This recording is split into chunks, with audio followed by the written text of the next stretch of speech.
Hey, YouTube. Well, y'all hear the story about Mr. JUANITA BYNUM? I see that's what people are talking about. So, of course, I have an opinion about that, like everything else. All right. So, JUANITA BYNUM was supposed to go and speak at this church or conference, right? She arrives in town. She has certain routines that she adheres to every time she travels, right? Where she has, we won't pick it up how she gets from the airport, what kind of car it must be, and that kind of thing. I've heard of these things sometimes with also people, other kind of celebrities, big stars. They request a certain dressing room must face a certain way. Remember, Red Fox had to have a window in his dressing room, and that was a major thing. And people I guess they have their routines, right? Her routine is to have her assistants or her secretaries go into her room, the hotel, wherever she's staying, and prepare the room for her. We'll ignore that. And prepare the room for her, right? Hold on a second.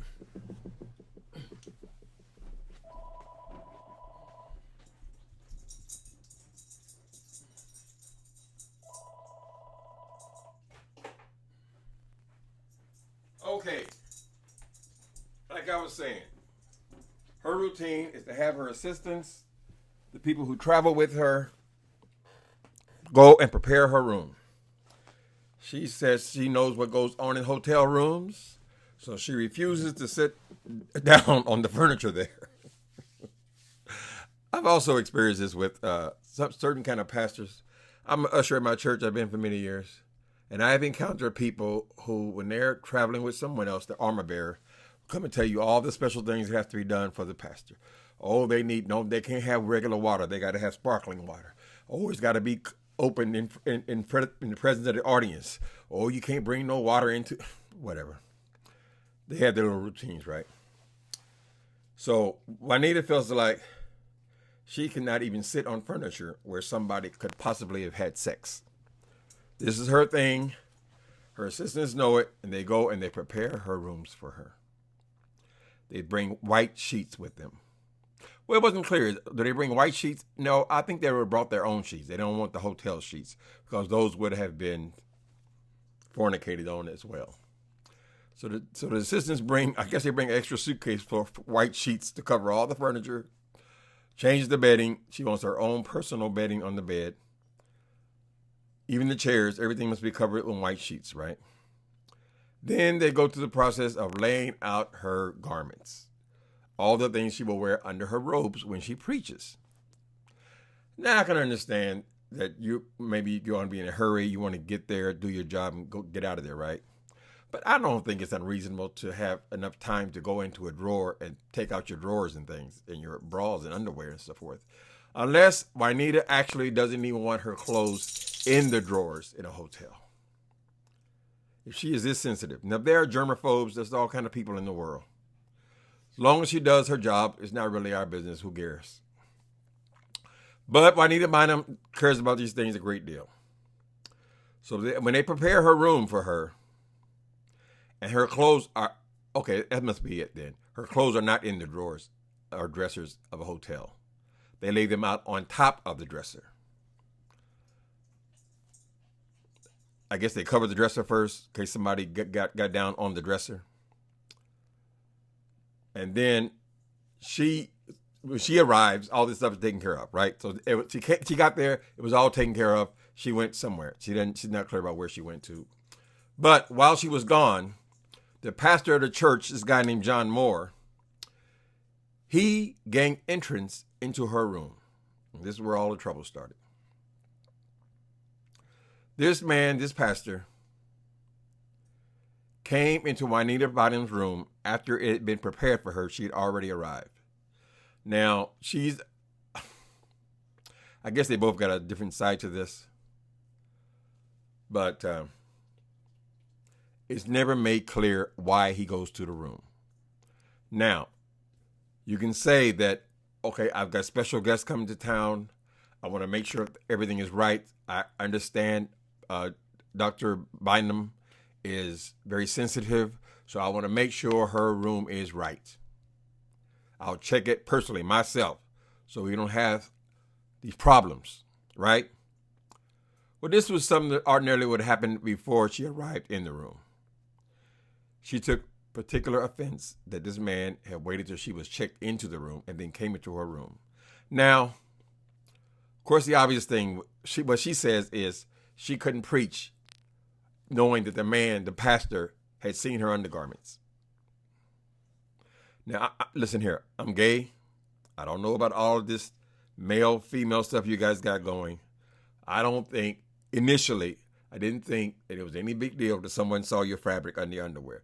Because men wear basically all the same underwear. We all have on drawers, either boxers or the briefs. So I didn't get it initially. But for JUANITA BYNUM, there must be something more to this story. Maybe she felt this man was flirtatious with her at something, or she didn't trust him for some reason. Something else is missing from this story. The primary thing that's missing is, why did he go in the room? If it was just to check the room, why did he feel it necessary to lie to the person at the desk and tell them that I'm going to put something in the room? She said she got there, nothing was put in her room, right? So that on his part, that is a mystery still, right? Okay, so she cancels the disappearance. She's not going to preach. She can't preach knowing this man has been in her room when she wasn't there. This man has seen her undergarments. She makes particular emphasis on the fact that he has seen her underwear. I guess you heterosexuals have something about underwear. I mean, basically it's all the same stuff, right? It's a bra and panties and a slip. It's just fabric. But she felt violated, she says. My question to JUANITA BYNUM is, why is this a public thing? JUANITA BYNUM went back to her room. She got on, I think she wouldn't even go in she wouldn't even go in her room. I think she was downstairs somewhere. Anyway, she gets on Facebook Live and makes this huge production out of the fact that this man saw her drawers without her being in them. Now, I don't know what kind of abuse, that is. I do watch a lot of true life crime dramas, though. So I have heard about these stalkers that go around sniffing women's panties and things like that. We've all heard of that. It's strange, but it does occur.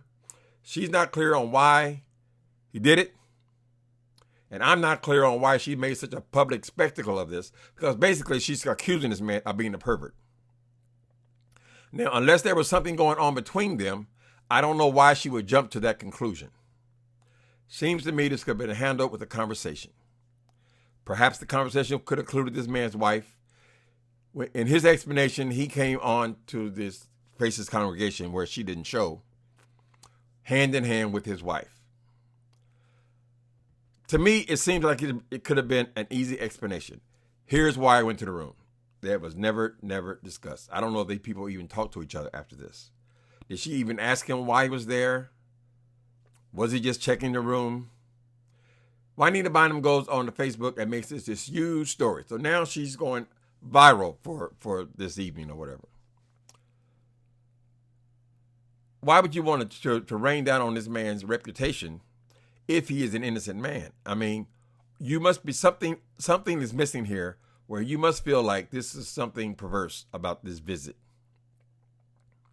Neither of them let us in on the conversation that was had between them. She said that her assistants spoke to him. He said that he had got in the room because he wanted to leave something in there. There was nothing left in the room. So they say. My guess, he's moving, she's moving. He's got a minute. He's at the hotel. Perhaps he's already checking on other people in the hotel. I'm here. It wasn't coordinated that she's out of the room kind of thing. Because how would he know that her panties would be laying out on the desk? And why would he invest so much time in just sniffing? I mean, there's a lot more interesting panties going around other than Dr. JUANITA BYNUM. To make this big, huge production of timing when she's out of the room and her garments are laid out, he has to go into her room, I think is kind of far-fetched.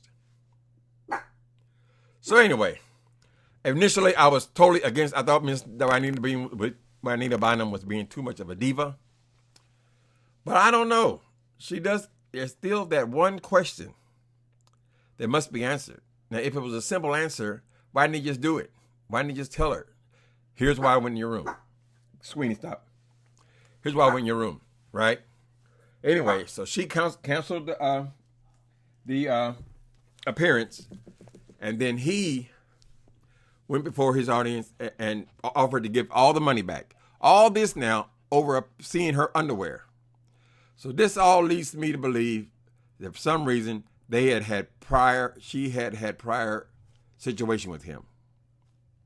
Because I don't think that it would be right for her to go into this man's town and accuse him of being a panty sniffer if he wasn't that. She said, I don't know what he did in there. Maybe he hid a camera, but couldn't you just search for the camera? For some reason, she didn't mind exposing this situation, right? So we don't know the story, another church story. I don't know if more will be revealed or not. There's always the possibility that JUANITA BYNUM was not prepared. Him being in that room was such a traumatic thing for her that she couldn't concentrate anymore. She didn't want to do the concert. Because I don't see what any of this has to do with her preaching the word of God to an innocent audience. What have they got to do with the situation? Is your tongue tied because somebody saw your drawers? Anyway, I thought I'd put my 2 cents in there. So I'm not going to be as judgmental as I was initially. I thought, JUANITA BYNUM, you done lost your damn mind. Girl, so what? We know you got on panties. Can we assume that? Most people are not interested in what kind of panties you got on. But her idiosyncrasy and the question is still not been answered. Not to my satisfaction anyway. Why did that man go into her room? If I were her, I would probably just hire somebody to go and sweep that room and find out if anything was put in there. It's too late now, but if anything was put in there, anything was taken away, or any of her panties missing, I'm sure if she didn't pack herself, quiz her helpers, what was packed, is everything there? He's still underwear. I mean, but it still makes him look pretty bad to his congregation. That's why he had to go before them and offer them all their money back. You're talking about thousands of dollars now. All their money back. Because this woman is not going to appear. For me, person in my room, I didn't like it. I don't think I would just cancel the whole concert. What did those people do to deserve that? Anyway. It's what's in the news, so that's what I got to talk about. All right, people. Talk to y'all tomorrow.